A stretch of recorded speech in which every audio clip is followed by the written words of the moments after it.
Very much, and I have a tough job. Post-lunch, and talking about sustainability is tough, but I'll try. And to add to your woes and make you a little bit more dizzy, I'm going to use a software called Prezi, which you saw in the morning, which is going to turn your heads around a little bit. So, so with that note, I just want to quickly run you through what's called the Housing for All program. And as you can see, it's called Powered by Hybrid Value Chains. So hybrid value chain is a concept which Ashoka has been talking about on how do you bring together social entrepreneurs and business entrepreneurs on a collaborative mode. So I'll talk about that in a minute. I'm just going to quickly run through Ashoka for some of you who have not probably introduced to Ashoka. There you go, dizzy. Next. So just to introduce Ashoka a little bit, Ashoka is the world's leading association of social entrepreneurs. We've been around for 30 years. This is the 30th year of Ashoka. What we do is we identify and support leading social entrepreneurs. And we are sector agnostic. We don't work on a specific sector. And getting an Ashoka fellowship now is almost become like an award. So it's a very prestigious thing to do. And we have around 3,000 leading social entrepreneurs who are called as Ashoka Fellows in 72 countries. So that's our core business of what Ashoka does, is to look for these individuals and give them the fellowship and support and bring them into the network. So when we have 3,000 people who are doing system-changing work across the world, if somebody came to Ashoka and said, you know, can you tell me what's happening in the disability space, right? So Ashoka could probably point at 70 or 80 individuals around the world who are doing fantastic work in disability, or urban planning, or working with children, or working with anything like that. You know, you tell about a sector, Ashoka will be able to tell you that this is what's happening around the world. So when we saw that, we realized that we could see a pattern of system-changing work across the world. So when we see these patterns around the world, we thought, oh, this is fantastic. But what's missing is that these ideas are not reaching a global scale, because they are all very locally prevalent in a particular country, but it's not reaching a global scale. So how do you make it much more visible was when we can bring together these individuals who are doing system-changing work to provide basic services. What are the basic services? Water, sanitation, health, education, food, shelter, roti, kapda, makan, right? So we're working on basic services. So when we said basic services, we said we have to bring them together on a for-profit model. In the sense, you cannot bring basic services to the bottom of the pyramid, the so-called bottom of the pyramid, and give it free of cost. The minute you give it free of cost, then the mindset is that they'll always get it for free. So here what we are saying is that, can we bring in basic products and services to the low-income population, but on a paid service, on a market-based solution? So when we do that, we are saying that who understands these people, who understands the low-income population is the NGOs or the citizen sector organizations. So can we leverage upon their knowledge and bring for-profits together? It's going to get a little confusing, but I'm going to explain to you in relevant to housing. This is the context in which how we evolved into what is called as Housing for All program. So this is absolutely important to understand for anybody who is interested in the low-income population. Why? Because when we talk about the economic pyramid, thanks to Dr. Prahlad, he came out with the fantastic concept of bottom of the pyramid. But always, bottom of the pyramid was perceived as a flat bottom, right? In the sense, it's almost like calling all of us who are in the middle class as one lot. It is not true. We have to realize that within the bottom of the pyramid, there exists a pyramid. So what we call is the pyramid within the bottom of the pyramid, right? Now, when we say pyramid within the bottom of the pyramid, it's talking about people who are earning anything between 5,000 rupees a month as household income, all the way up to 30,000 rupees as household income, but still called bottom of the pyramid. Why? 30,000 rupees is a good enough money, right? But still they are called bottom of the pyramid simply because there is no way to prove their income, right? So 5 people are earning, each of them earning 5,000-6,000 rupees, 30,000 rupees, living in one house. Possible in Ahmedabad? None of them have an income statement. If none of them have an income statement, none of them have a bank account. Probably some of them have PAN cards now, but none of them have a bank account. Ahmedabad is progressive, but all other parts of India, no PAN cards, no bank accounts, no loans, absolutely ignored. And imagine 86% of every city population in this country is informal, without a payslip. So how do we handle the situation? And that's why it's important to understand the 3 splits between the bottom of the pyramid. The bottom of the bottom, we call it transitional homes because unfortunately they cannot buy. They cannot buy a market-based solution. They need help from the government or they need a transition to move into a new housing. The middle of the bottom of the pyramid are people earning between 5,000 to 10,000 rupees as household income. They can only improve their existing homes, even though they live in an illegal house. They might be living on an illegal house. They have some kind of a document which says they will not be evicted, but they can only do home improvements, right? But there is a group of people within the bottom of the pyramid who can afford to buy a new house. 12,000 rupees annual income, 30% universal formula goes to mortgage, can go to mortgage. So 12,000, 30% can go to mortgage is 4,000 rupees approximately. 4,000 rupees can give you a loan of 4 lakhs. For a 15-year loan, like all of us get a loan for 15 years, it can give you a loan of 4 lakhs, but where is the supply? There is no supply of 4 lakh homes. So how do we solve this problem? So what are we doing is, we saw this market and said there is 24.7 million homes. 2.4 crore homes are needed in this market. The supply is almost negligible, and it actually has a market of $250 billion.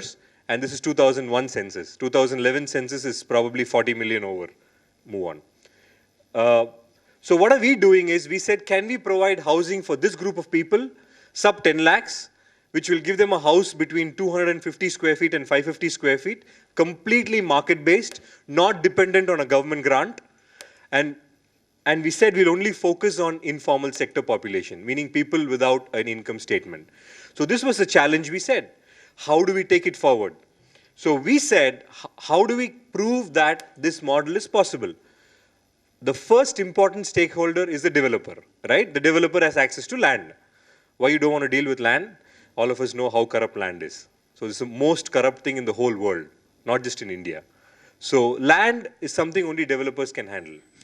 But developers have never dealt with auto rickshaw drivers. Developers have never dealt with housemaids. How are they going to know what do they need? So we said, who knows them is NGOs, the citizen sector organizations. So we bring them as the demand aggregators to start with.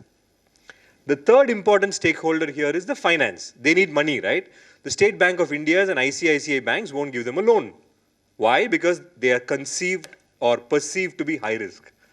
And number 2, due diligence process is very painful. They cannot give a loan, right? So who gives loans? So we work with a handful of institutions. You know, there are people like Seva Bank, Mass Financial Services, Guru Finance. So we work with them to bring them inside the picture. The last one, and the most important stakeholder according to me, is the designers. Why? If you have never dealt designing for these people, you can never think that they will like what you create. Imagine all of us. We go to the developers, right? We have choices. We have probably 5 or 6 choices. Bakeries, X, Y, Z. How do we decide which one do we like? We go by their brand and maybe their past projects and some specifications. But even us, we are not capable enough to understand what is the quality of the ceramic tile they have used. We don't know. We trust. But imagine in affordable housing, you have a high degree of possibility where the developer says, I'll give them a 10 rupee tile instead of a 20 rupee tile. Can you and me see it? Nobody can see it. So architects and designers are extremely important here. And number 2, we are talking about spaces which are 300 square feet, right? Probably a size of our living rooms. 300 square feet, 5 people have to live comfortably. So how are you going to take care of their needs of designing a particular space? A refrigerator, for your kind information, occupies 5 square feet of space. Do we care? We don't care, but they care. So the architects have to suddenly change their paradigm and say, do I have to provide a 5 square feet of space? And if I'm doing it, where do I do it? For a 300 square feet, every square feet matters. Extremely important. Move on. So, we have proven that citizen sector organizations can collaborate with for-profits on various models. They can be simple demand aggregators. They can be on the board of the for-profit. Seva in Ahmedabad has taken an equity stake indirectly to an organization to provide housing. Proven. So we have seen all kinds of models, and CSOs even own land. So they can become developers eventually on their own. So this is the size of a typical unit. Now what is important here is that if you notice, the toilets are on the corner there. Maybe this will work now, at least for the pointer. Yes, yeah. The toilets are here. It's split into toilet and the bath. Now, please note, the access to the toilet is through the balcony. And the bath is inside. And there is a place for TV. This is all not just randomly put there. This is done after presenting it to the community and they changing a lot of things from here. Right? So this is extremely important to understand. And for example, here you see 2 beds. So the drawing room will convert into a bedroom, 2 people will sleep here and 2 people will sleep here. So it's very important to understand the needs. Move on. So, right now, Ashoka has taken this challenge and we have now catalyzed affordable housing. We are now working in 10 different cities. We started in Ahmedabad for obvious reasons, entrepreneurs. We started here in Ahmedabad. We proved the model and Saath, the local organization, has fantastically worked with a for-profit organization called DBS. Karen is here, so probably she can help you to understand a little bit more. And we have worked with Seva here, and now we have moved on to 10 cities now. So in Tier 2 and Tier 3 cities, except Mumbai and Delhi. Mumbai and Delhi, obviously for land prices. But we have proven this model in 10 cities. And by probably end of this year, middle of next year, 10,000 houses should have been under construction. So we have proven that this model successfully works. But what is important is to understand the customer needs. So what we focus on is creating a market research tools for enabling the developers to understand that there is a market. So right now we have covered 7 cities and 7,000 households of physical data collection. And going forward, we're going to 45 cities. That's our plan. Move on. And this is one of the most important activities we are doing right now, is what we call as best practices, because like I told you, you and me can't distinguish what quality of tile has been used. Imagine the low-income person. So we want to create a best practices tools or certification models so that there is a certification attached to each housing project. When the certificate is seen or a logo is seen, the customer can understand that this is a certified project. We're wanting to work towards that. Even it doesn't exist for middle-income housing. So one of the things what we are doing is we are identifying, I think it's got skipped. Can you just go back? Yeah. So we basically identify the networks, we identify entrepreneurs, we identify developers, citizen sector organizations, bring them together, and we develop these projects. Eventually what we are leading to is sustaining elements, because even maintenance of these apartments are extremely important. You cannot leave them maintenance less, because it will become vertical slums and equivalent to a government housing. So you don't want to do that. So it's a continuous process. So what are we doing now is, I just want to leave you with 4 keywords. The first keyword is powerful alliances. We are forging alliances to come together, whereas each alliance gives us each merit. Each of them make money. It's not a philanthropy-based program. The CSO makes money from the developer for doing their marketing job. The developer makes their money anyway. The bank makes their money by giving loans at a higher interest rate, for your kind information, higher interest rate than what we can borrow from a bank. So every stakeholder here makes money. That's the first point. But only thing we tell them is that don't become greedy and start wanting to make more money out of it. Second thing is social impact. Alliances leading to social impact is the most key. And the third keyword I want to leave you with is innovation. Because of small spaces, because of living in tighter colonies, innovation is extremely important. Unfortunately, in India today, modular furniture or convertible furniture is the most expensive. But that's what they need the most.